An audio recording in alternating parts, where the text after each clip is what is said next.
สบายดีเด้อทุกคนมามื้อนี้เฮาพากันมาเฮ็ดกล้วยทอดและก็มันทอดกินเองอยู่เฮือนง่ายๆเนาะกล้วยทอดกรอบดน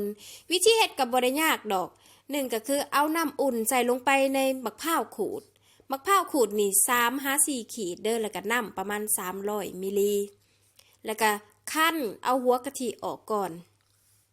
คั่นน้ำเดียวเด้อพวกเจ้าอย่าคั่นออกหลาย หลังจากเขาคั่นแล้วเขากลับไปตองเอาแต่ว่าส่วนขี่มะพร้าวหรือว่ามะพร้าวขูดนั่นแหละวิธีนี้นะมันจะซอยให้กล้วยทอดหรือว่ามันทอดเขากรอบดนได้แต่ว่ามันยังหอมมะพร้าวหอมกะทิอยู่แล้วก็เอาขี่มะพร้าวใส่ลงไปในซามแล้วก็ใส่แป้งทอดกรอบ1ขีดครึ่งยี่ห้อใดก็ได้เด้อแป้งทอดกรอบแป้งข้าวเจ้า1ขีดครึ่งแล้วก็แป้งสาลียี่ห้อใดก็ได้อันนั้น1ขีดครึ่งเกลือ2บวงน้อยน้ำตาล2ขีดถ้าผู้ใดมักหวานก็เพิ่มสิอีกเด้อแล้วก็ผงฟู2บวงน้อยน้ำธรรมดาน่ะ200มิลลิแล้วก็น้ำปูนใส300มิลลิหรือ400มิลลิก็ได้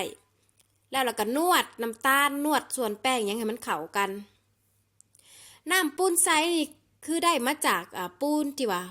เพิ่นผู้เฒ่าเคี่ยวหมากนะพวกเจ้าสีแดงหรือสีขาวก็ได้ตักเอา3บ่วงตักกินน้ำปูนไซนะเอาปูนไซหรือว่าเอาว่าง่ายๆก็เอาปูน ปูนผู้เฒ่าเคี่ยวหมากนะ3บ่วงตักกินสีแดงหรือสีขาวก็ได้อันน่ะเอาไปแช่น้ำ1ลิตรแล้วก็ตีให้มันแตกแล้วก็ปะให้ปูนน่ะมันนอนลงแล้วก็เอาแต่ว่าน้ำปูนไซนะมาผสมใส่กับแป้งนี่ให้ขนมเฮาบ่อมน้ำมันเวลาทอดเด้อนวดจนมันเข้ากันอันน่ะบ่แล้วหลายแล้วก็บ่แข็งหลายแล้วก็พอเฮาก็ปะไว้ประมาณ30นาทีในตอนที่เฮาผักแป้งประมาณ30นาทีเนาะเฮาก็มาซอยอันน่ะมันผู้ใดมีหยังก็ใส่ไปเนาะอันนี้ที่จริงแล้วมันบ่มีจำกัดดอกสิเอามันต้นมันเผือกอันนี้ของข่อยเผือกเนาะแล้วก็มันข่อยเอิ้นมันแก้วเด้อสีอันน่ะสีเหลืองนะหรือว่ามันด่างมันซีอิดก็ได้แล้วแต่แล้วก็มีกล้วยน้ำของข่อยแล้วก็เขาก็เอาข้างน้ำมันเราเตรียมสิทอดเนาะในตอนที่เขาจะเอาอันน่ะมันยังลงขนาดเขาก็ใส่งาลงไปถ้าผู้ใดบ่มักก็บ่ต้องใส่เด้องา